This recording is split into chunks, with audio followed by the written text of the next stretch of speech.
यहाँ पे स्क्रीनशॉट ये है कि आप अगर इनकेस यहाँ पे कोई इनका कोई प्लेट, ग्लास या फिर कप यूज़ कर रहे हो खाने के लिए या फिर चाय पीने के लिए, तो आपको अपना ग्लास और ये कप खुद यहाँ पे धोना पड़ता है।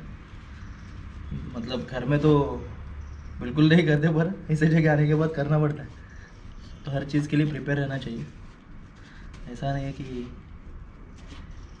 कोई चीज़ के लिए काम छोटा मोटा और या बड़ा हो, अपना काम खुद करना पड़ता है। अगर घर वाले ये मेरा वीडियो देखेंगे तो पक्का गाली देंगे, क्योंकि घर में सब में चीज़ें नहीं करता, बिल्कुल भी नहीं।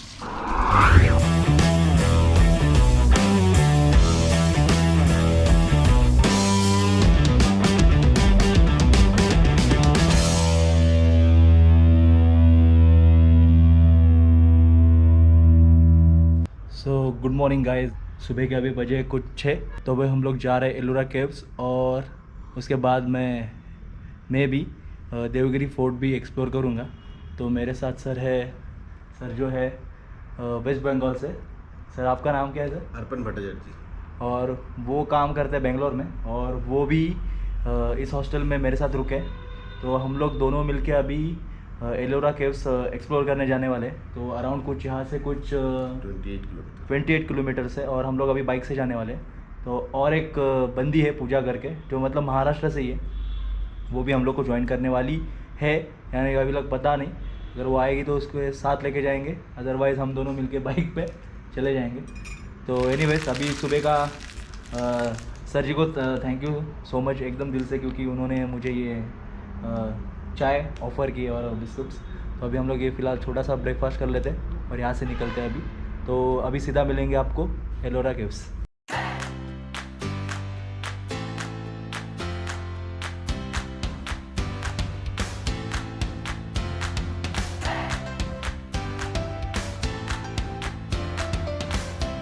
तो जैसे कि हॉस्टल से जैसे मैं निकला था बाइक से, तो रास्ता काफ़ी बढ़िया है, मतलब बिल्कुल ख़राब नहीं है। तो आप यहाँ पे फटाफट आ सकते हो। अगर आपके पास प्राइवेट व्हीकल है तो it's very easy to come here, और आप यहाँ पे जल्द से जल्द पहुँच जाओगे। ज़्यादा टाइम नहीं लगता, हार्डली 40 मिनट्स लगते हैं यहाँ पे आने के लिए। जगह काफ़ी खूबसूरत है, बहुत सारे आजू बाजू पेड़ है। आते वक्त आपको एक छोटा सा जंगल टाइप, थोड़ा घाट टाइप रोड लगेगा, तो थोड़ा संभाल के आना। तो अभी कुछ बजे 7 यहाँ पे, और हम लोग अभी अंदर जाएंगे। गाइड भी करेंगे, गाइड भी इंफॉर्मेशन देगा, गाइड कितने पैसे लेगा वो सब, उसकी इंफॉर्मेशन आपको मैं आगे जाके दूंगा। तो अभी हम लोग ने लिए टिकट, और टिकट कुछ है इंडियंस के लिए 40 रुपीज़ और फॉरेनर्स के लिए 600 रुपीज़। अगर आपकी एज 15 से कम है तो आपको यहाँ पे टिकट प्राइस नहीं है। 1800 है सर, जिसमें आराम से 2.5-3 घंटा दिखाता है। 2.5-3 घंटा। 10 number, 12 number, 16 number, 32 number, full information. ये 4-5 ही गुफा मेन पूरी बनी हुई है। ओके। बाकी तो बहुत सारी एम्प्टी है, लेकिन यही गुफा को हम लोग 2.5 घंटा 3 घंटा, 2.5 घंटा भी लगता 3 घंटा। और जो मेन है 16 नंबर, ये तो 1 आवर है। हम लोग जहाँ गुफा देखते हैं, इसी जगह को एक नाम भी है, जिसमें एक छोटा सा विलेज है एलोरा। उसका मराठी जो नाम है वेरूळ। राइट। देखो इसी वेरूळ में आपको जो एक पहाड़ी नजर आएगी, हाँ, इसका नाम है सह्याद्री। ये वेस्टर्न घाट की पहाड़ी है, मुंबई अजंता रास्ते में आती है।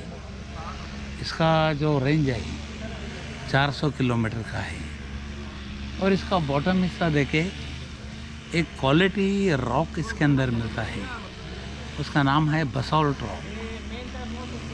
ये पत्थर छन्नी थोड़ी से तोड़ने में बहुत इजी होता है, और ऐसा पत्थर अजंता एलोरा इस पहाड़ी में बहुत ज़्यादा है। इसलिए ये बढ़िया रॉक कट के एलोरा अजंता की जगह बनी। तो यहाँ 34 केव्स यहाँ पर आई, जिसमें Buddhist, Hindu, Jainist 3 reason temple है। तो सबसे पुराने केव यहाँ पर जो राइट साइड में है बुद्धिस्ट, ओके। उसका समय 1500 वर्ष पुराना, वो 6th सेंचुरी एडी की है। जितने भी हिंदू टेम्पल्स 756 एडी 8वीं सदी के लगभग 1300 साल पुराने हैं, और जैन केव जो है 9-11 सेंचुरी का है। तो सबसे पहले हम लोग जैन मंदिर देखने जाएंगे, और ये जो मेरे आप पीछे बस देख रहे हो वो जाते हैं, और ये केव्स यहाँ से कुछ 2 किलोमीटर दूरी पे, तो इतना चल के जाना पॉसिबल नहीं है। तो ये जो पीछे आप मेरे ST बस देख रहे हो महाराष्ट्र शासन की, उससे हम लोग जाएंगे, और पर पर्सन टिकट है कुछ 20 रुपीज़। सबसे पहले जैन टेम्पल देखने का रीज़न यही था कि कोई भी टूरिस्ट पहले आता है वो सबसे पहले बुद्धिस्ट एंड कैलाश टेम्पल देखने जाते हैं। सो अगर आप जैन टेम्पल स्टार्टिंग में देखते हो तो बाद में आपको बाकी के 2 टेम्पल में भीड़ कम मिलेगी एंड आप अच्छे से एक्सप्लोर कर पाओगे।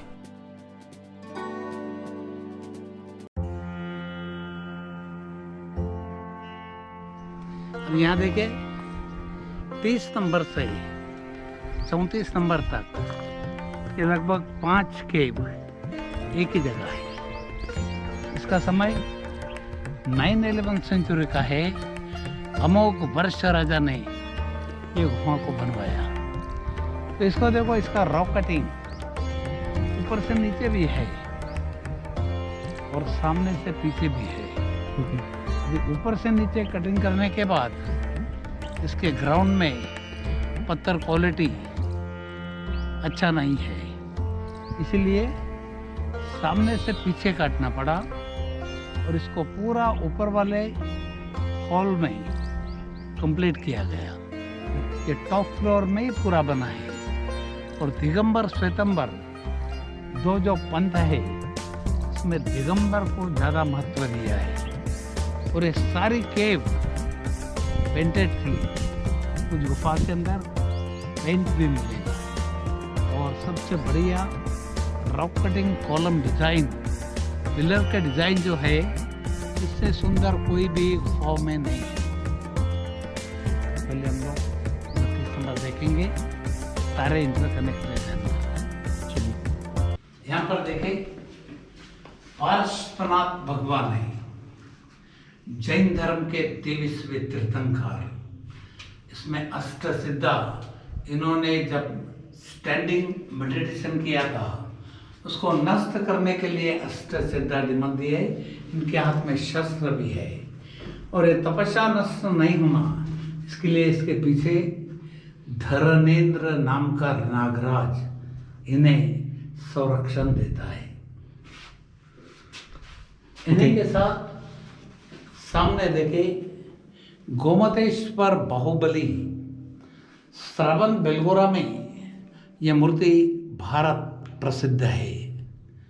लगभग 57 फीट हाइट थी। इन्होंने भी तपस्या करने पर इनके बोड़े के ऊपर बेलिया पत्तियां चली गई। ये गंधर्व देखें, इनका स्वागत भी करते हैं। ब्राह्मी सुंदरी इनकी दोनों बहना। ये मूर्ति टॉप में बढ़िया है। लेफ्ट में 24वां तीर्थंकर वर्धमान महावीर पद्मासन में है। अब महावीर हम कैसा पहचानेंगे, तो इनके माथे पर 3 अम्ब्रेला होती है। ये महावीर का पहचान मार्ग है। माय गुडनेस, हाँ कसम क्या बनाया है यार, व्हाट अ डिजाइन। इसका छाता देखे सर, फुल पेंटेड था। ओके, लेकिन इसकी पेंटिंग निकल गई।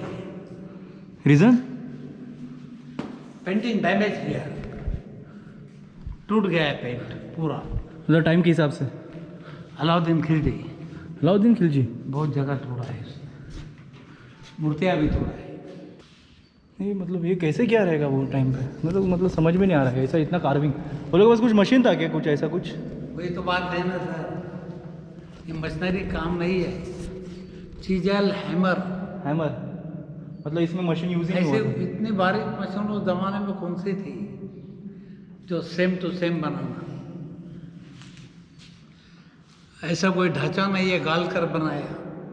हाँ ना, तो वो भी इतना कट टू कट एकदम। हाँ वही तो बात है, मतलब उसका कुछ भी रेफरेंस नहीं अपने पास, बिल्कुल नहीं। कुछ भी नहीं। मतलब ये लोग ने कहाँ पे लिख के भी नहीं रखा अरे है। मशीनरी थी नहीं। बाप रे।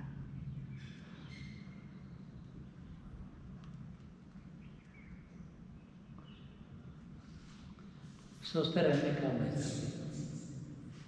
सोचते रहो बस।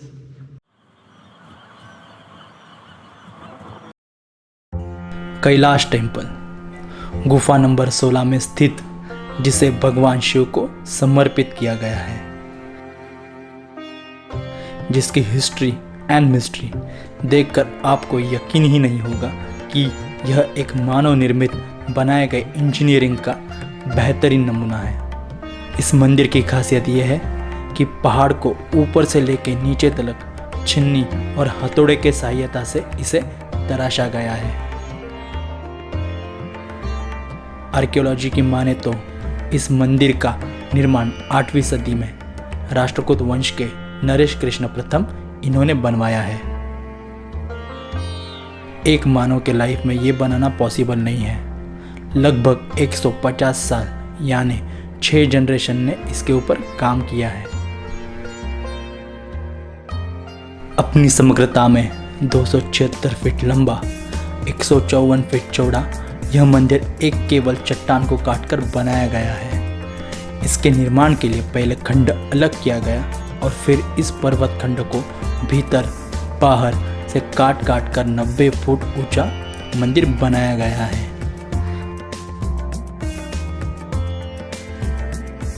इसके निर्माण के अनुमान 40,000 टन भार के पत्थरों को चट्टान से हटाया गया है। मंदिर के मुख्य द्वार पे ही left hand side Ganesh ji की मूर्ति है, जिसे शुभ काम की शुरुआत के लिए माना जाता है। एंड राइट साइड में शक्ति की देवी दुर्गा जी राक्षस महिषासुर का वध करते वक्त उनकी मूर्ति दिखाई दी गई है। मंदिर के अंदर आते ही टेम्पल गार्डियन आपका स्वागत करते धन की देवी लक्ष्मी विषय समुद्र मंथन के साथ मूर्ति बताई गई है। मंदिर का डिजाइन रथ के आकार का है और इसके दोनों बाजू स्तंभ और हाथी दिखाई देंगे। मंदिर के दक्षिण द्वार पर रामायण की कहानियां हैं और उत्तरी द्वार पर ऊपर की तरफ महाभारत और नीचे की तरफ कृष्ण की लीलाएं वर्णन की गई है। यहाँ लगभग सभी देवी देवताओं के शिलाचित्र मिल जाएंगे। उसमें से काफ़ी खूबसूरत और भावनात्मक तरीके से दर्शाया गया है, जैसे कि शिव पार्वती कमल पर वाहन नंदी और ये शिव जी की खड़ी मूर्ति है। इसका पहचान नंदी है, रोजरी है, कोबरा है। अब ये पार्वती का गुस्सा देखे शिव जी उसे मना रहे हैं, ऐसे एक्सप्रेशन मूर्तियों में दिए हैं। Shiva Parvati playing game of dice, ये गेम खेलते हैं।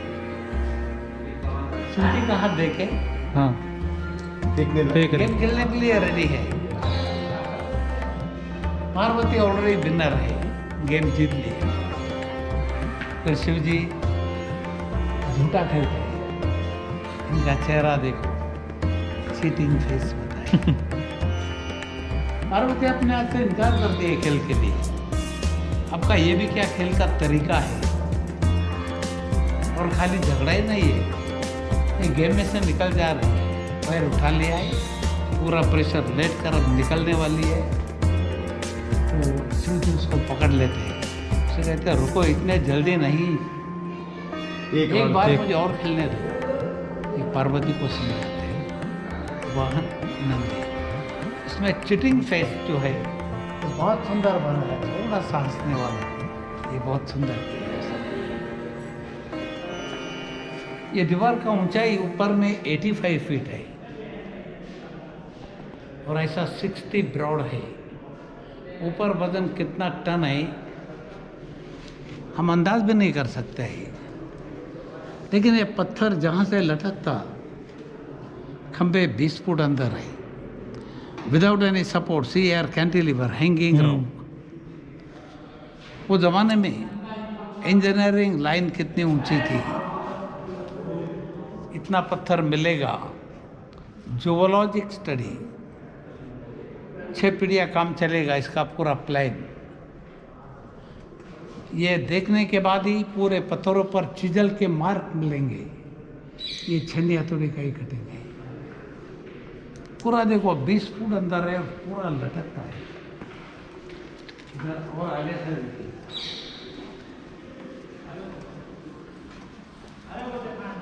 देखिए, कितना टन वजन है, कोई अंदाजा नहीं।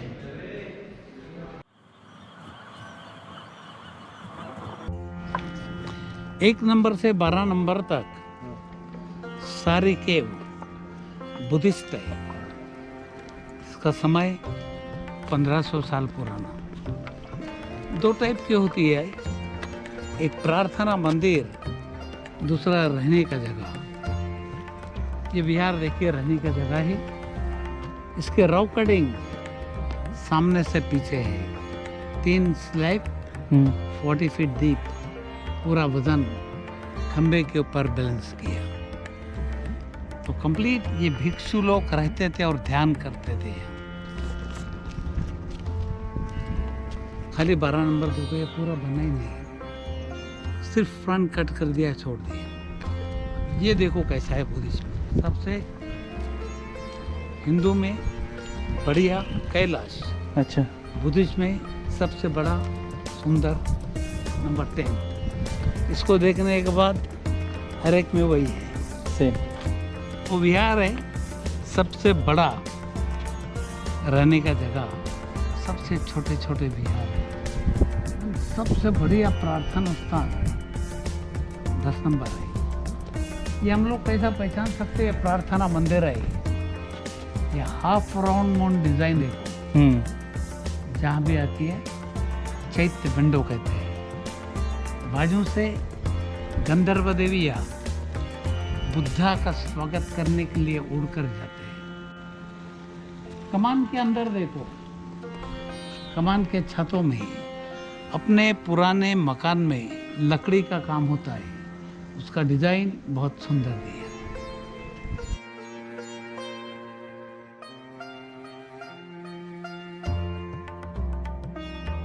पूरा एलिफेंट बॉडी का डिजाइन सीलिंग में किया। हाफ राउंड मून डिजाइन, अर्ध चंद्राकार की कमाने हैं। अब इसके दोनों बाजू में हवा का संबंध नहीं है। जो आवाज हम लोग निकालते हैं, ये आवाज पीछे लगकर जब बाहर चलेगा, छातों को टकराते हुए आवाज बाहर आती है। अब आवाज सुनिए, बुद्धम शरणम गच्छा। हिनयान में स्तूप की पूजा होती है, महायान में मूर्ति पूजा होती है। हिनयान महायान दोनों भी एक जगह है। अब देखो, जहाँ पर बुद्धा को ज्ञान मिला, बोधि वृक्ष माथे पे है। ये गंधर्व इनका स्वागत करते हैं। पद्म पाणी, भद्रपाणी, द्वारपाल।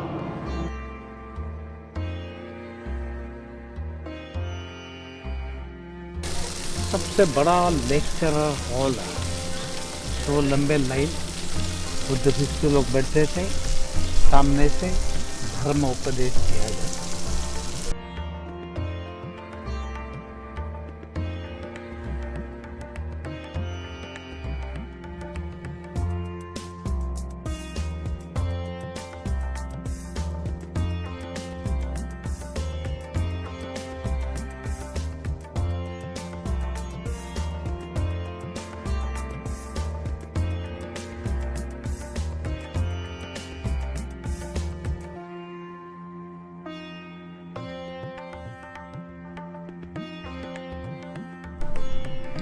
होप यू गाइस, अगर ये वीडियो आपको इन्फॉर्मेटिव लगी तो चैनल को लाइक, शेयर और सब्सक्राइब ज़रूर करना।